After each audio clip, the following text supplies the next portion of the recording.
Mickey Mouse Commentary Season 2 / Randall Rants. Welcome back to Mickey Mouse Commentary Season 2 / Randall Rants. With Randall. Also, today we're reviewing the Sandy Cheeks movie. Isn't that right, my new henchman? Yes, sir. I am the waiter. That's right. Wait a minute, I thought Pete ate you. Oh, he did, but I'm alive now. Alrighty then. And the only reason you say new is because I got a robot suit, so I look different. Alrighty. Here we go. Wow, Texas sure is magical. You know, I actually can't think of a more succinct metaphor to open this video with. You guys like SpongeBob, right? Don't answer that. It's not really a secret that SpongeBob's glory days have been over for a very long time, but I tend to look at the large number of grown adults foaming at the mouth about how the new episodes are bad and that it's dishonoring the memory of Stephen Hillenburg the same way I look at a Kick streamer's Death Note. Like, I'm not surprised, I'm just really disappointed. There's only so many times I can hear modern SpongeBob bad, Hillenburg would have hated this, and security system takes control of Squidward's house before everything really loses its impact. I don't know where I was going with the Kick streamer analogy. I personally think all of them should be forced to mine lithium. I mean, the Sandy movie did kind of ruin popularity of SpongeBob. Yeah, it killed all SpongeBob goodness, besides the Plankton movie, perhaps. Yeah, Randall, the later seasons or the older seasons? Which are better? Older seasons, and if you ask me that question again, you know I'm gonna say older seasons. So quit it. Okay. Anyway, Influencer. we're gonna get back to the commentary, and I'm gonna put Pete in the chocolate shredder. Oh yeah, that's actually a real thing because you can shred chocolate. Yeah. All right, now Randall, Yeah. be quiet for a second while I do this. Come here, Pete. Chocolate. Here we go. Chocolate. Yeah.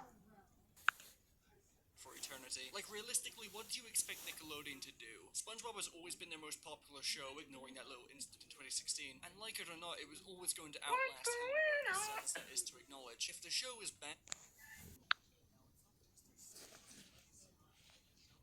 bad. Also, Hillenburg did not hate spin-offs and knew about Camp Coral. I got a video about that if you care. But why have I started with all of this? Well, it's because the subject of today's video made me throw all of my nuanced viewpoints about SpongeBob. I think that sentence has permanently banned me from sex out the window entirely. And guys, I don't think I can stay on my high horse if it's not that deep anymore.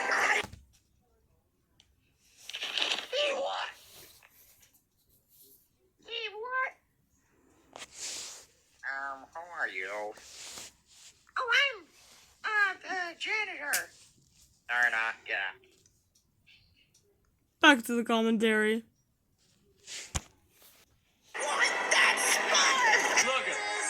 It's SpongeBob! Saving Bikini Bottom, the Sandy Cheeks movie, makes me feel the same way as when I'm writing in my own Death Notes. Look, SpongeBob has had some low points, like really low points, but no matter how bad the show got, it never paralyzed me with visceral hatred the way this movie did. This is how low the bar has gotten. This is the bottom of the barrel. And let me just say, it truly takes a lot of effort to make something worse than the episode where Plankton tries to off himself. What could have been an interesting spin-off to give Sandy more of the spotlight ends up being the absolute worst, most insufferable product to come out of the SpongeBob franchise. And I'm not content with keeping this pain to myself. I wish to share it with all of you, assuming you haven't seen it already because the movie leaked months ago. Holy shit, not even the interns wanted this. So please sit back and observe, because this movie goes to some cursed places I wouldn't even approach with a gun. And I'm not talking about Texas. Oh god, SpongeBob, no, the Dan Snyder documentary was only 3 months ago! Let's get started. One thing you're immediately going to notice about this movie.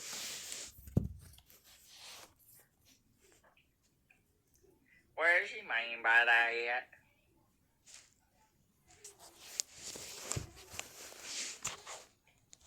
Is that it has a serious problem with shutting the f*** up. SpongeBob as a show isn't renowned for being quiet, heck, that's the last thing I'd describe it as, but there is rarely a single second in this movie where it isn't trying to overstimulate the viewer. And I get it's for kids and I'm a grown man now, but if the show is still beloved by kids without trying to get their ADHD in check, and I don't see why the Sandy Cheeks movie constantly has to have someone screaming, yapping, voice lines overlapping with each other, and an addiction to unnecessary sound effects so bad it could sedate Has-Been Hotel. Another thing to mention is that this movie is an animation live-action hybrid movie, and it's very evident which of the two received the most care and attention. The animation for... I have no comment. Pete, you do the comment. Chocolate. Get back here! I thought I put you in the chocolate shredder.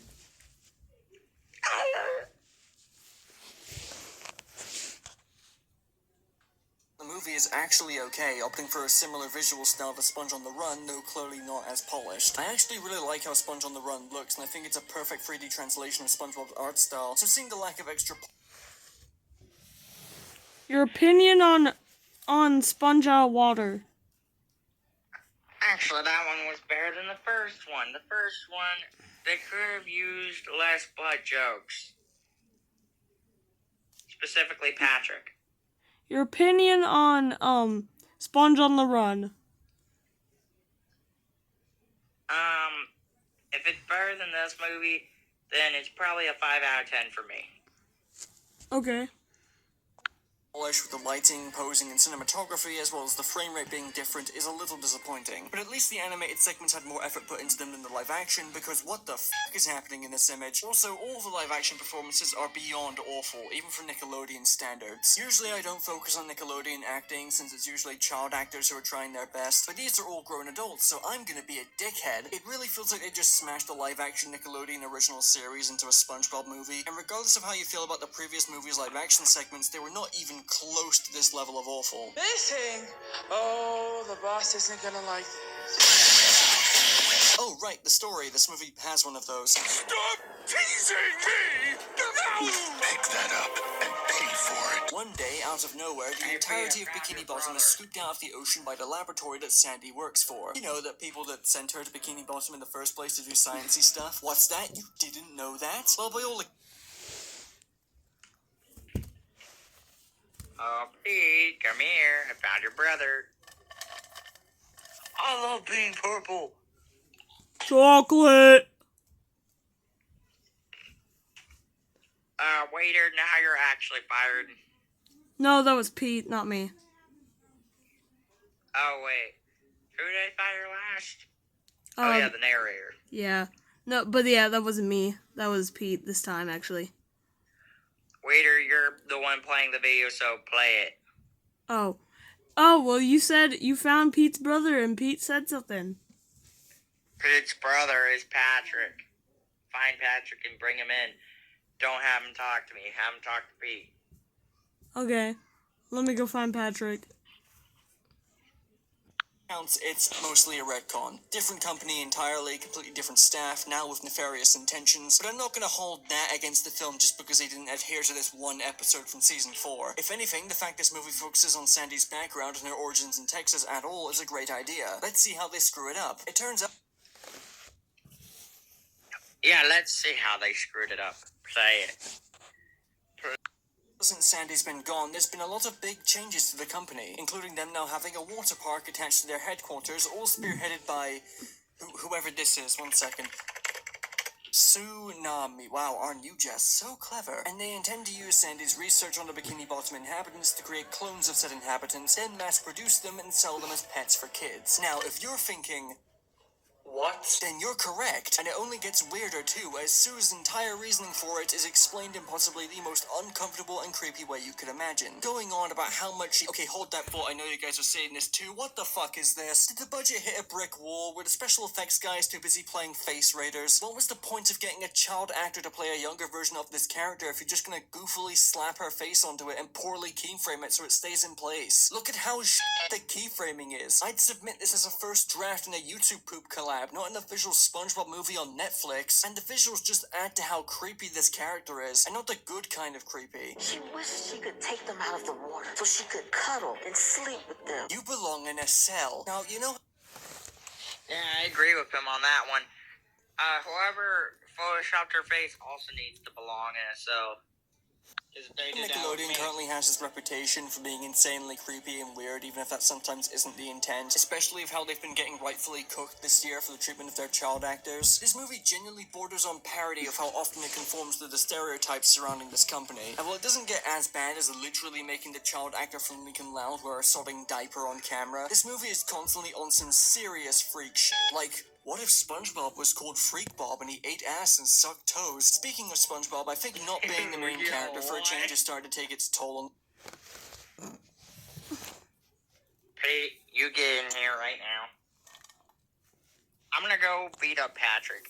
Pete, you watch, like, at least 5 minutes of this. AKA, like, a minute. Yeah, I love being purple. What are you doing? Ah! Chocolate. I call it curb stopping. I'm just drop. Randall, someone's at the door. Or could not be. I call it lit answering the door. Rhymes with drug. I call it breaking and entering.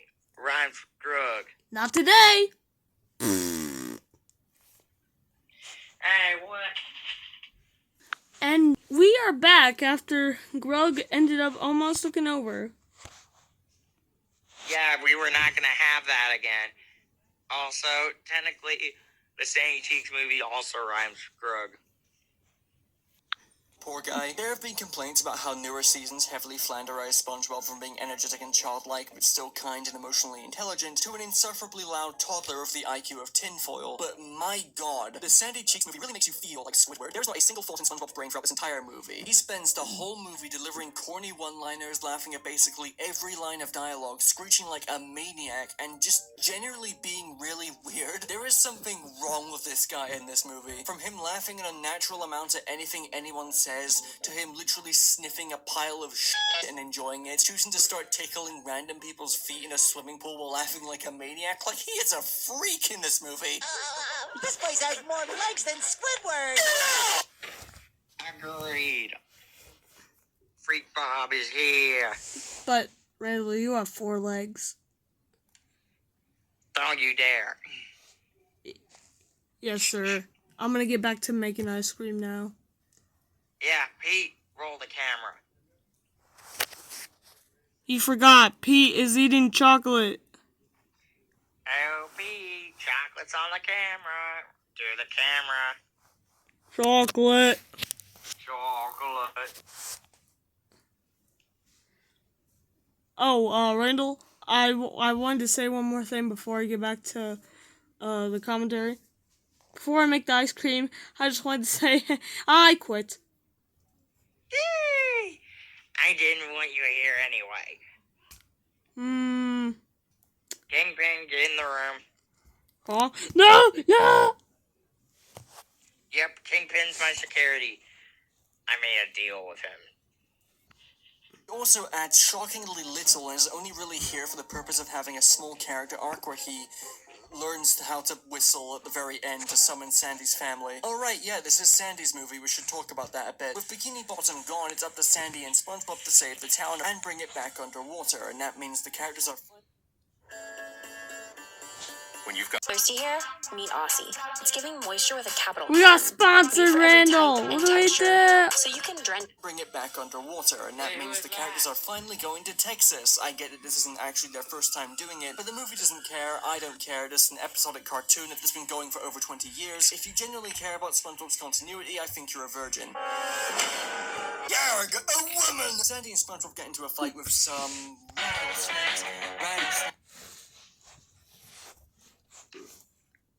I mean, that would seem like something Mr. Krabs would say. Wait, what? Arg, me Bro, boy! ain't no way. Arg, me boy! Someone's taken over Mickey's channel, me boy! SpongeBob, me boy, get back in the kitchen. I'm so sorry. Only for one of them to bite Sandy and...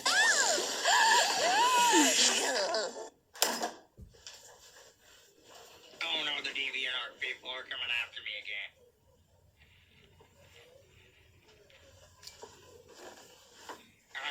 take over for a second. Chocolate.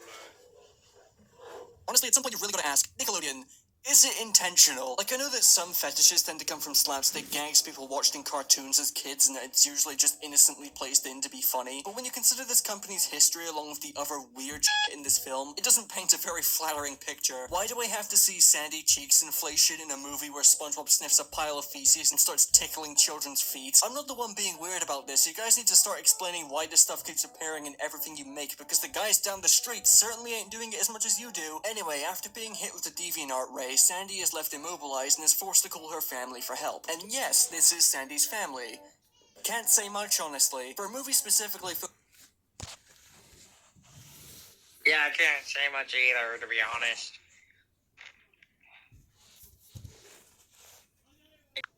focused on Sandy, they really don't do a lot that adds to her as a character or explores anything about her. She just kind of fills the role of the protagonist and doesn't really have an arc. Like, she was in her family circus and missed the spotlight a bit, I guess, and there's a bit of conflict with her struggling to choose the family she has in Bikini Bottom and the one she has back in Texas. It's not much of an arc, though, and by the end it all works out anyways. They all set up shop in Bikini Bottom. Usually if you give a character a spin-off adventure, you'd want to use that opportunity to, okay, away with the pretentious film critique, not do this, do not make this movie. Sandy's family are honestly pretty pleasant characters, though. Not fleshed out, obviously, their plot devices more than people and not very entertaining, but there's scenes where some of the few moments where I wasn't outright scowling at my monitor. There is one scene that still leaves me scratching my head, though, and it's when they're all having breakfast and tell Sandy that they're supportive of anything she chooses to do with her life, so long as it's in Texas and nowhere else. And this line came completely out of nowhere after just spending a long-ass time introducing the audience to these characters and getting the audience to like them. And Pete, are you messing with the camera again?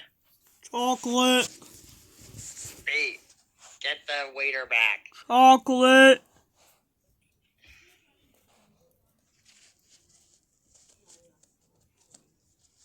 Chocolate. Yay, the waiter, you're back. Chocolate. Chocolate.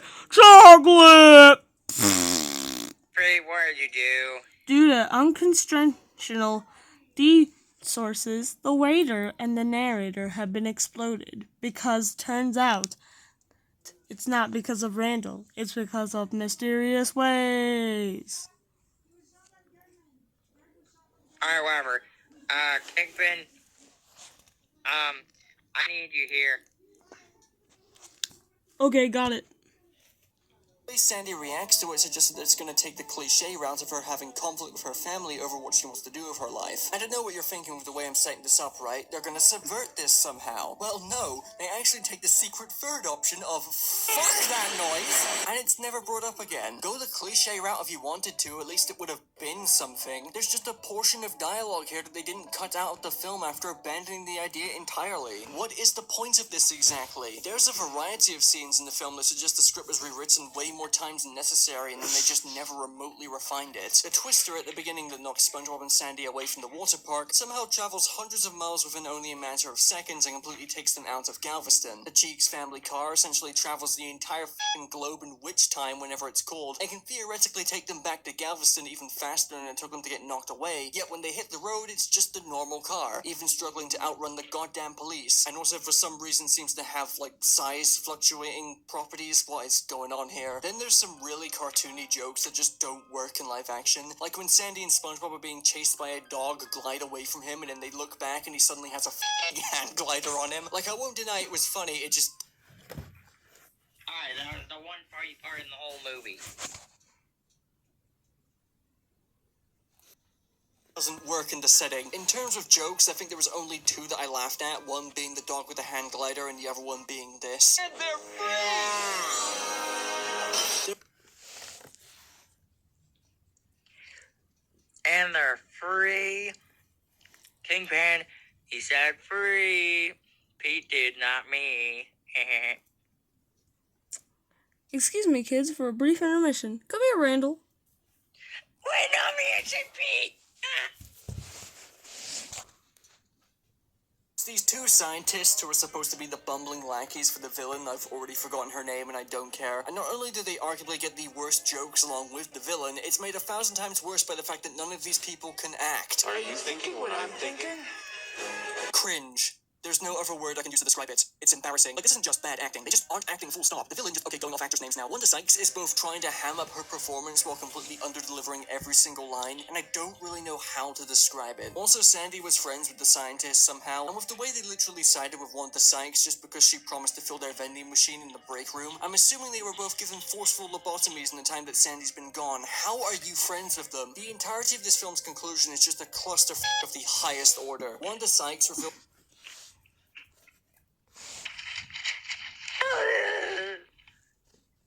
Back to the commentary.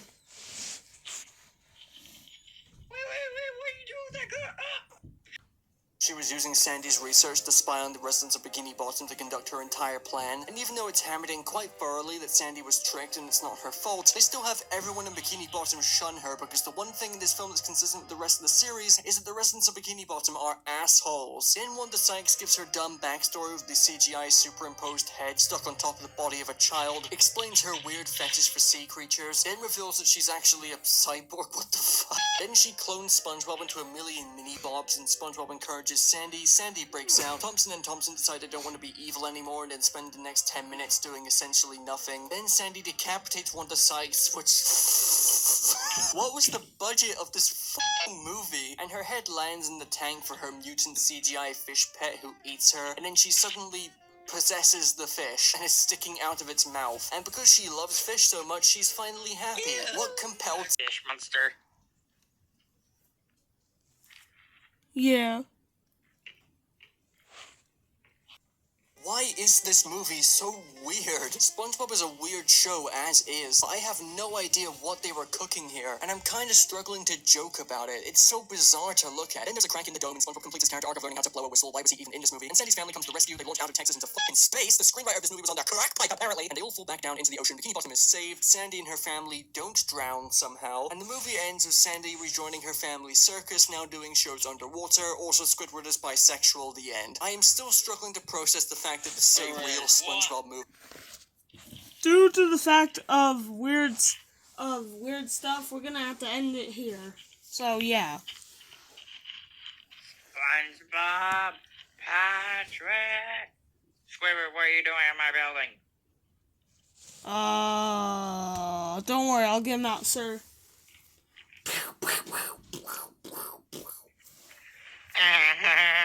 You can't catch me. Anyways, this is the commentary. I call it a commentary. Rhymes with grug. Shut up, Grug. Anyways, Randall. What do I think of the movie? Garbage. Literally, like, more of a food fight type movie than an actual movie. Like and subscribe, or I'm gonna have Kingpin come rob your house. Also, Pete, there's more chocolate on the waiter. He has more in his pocket. Get him. Chocolate. Okay, while we've cleared this out, this is the end. Bye guys. Bye. Bye.